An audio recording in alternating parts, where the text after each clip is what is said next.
So anyway, how was your day today? Did you have a good day today? Tonight, rest, relax, enjoy yourself. Make sure that you keep your energy up. We are crossing a river.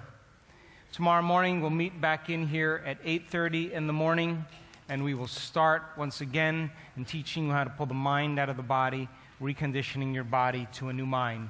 We will change beliefs and perceptions about yourself and your life, and you're going to have to make a decision with such firm intention that the amplitude of that decision causes your body to respond to a new mind.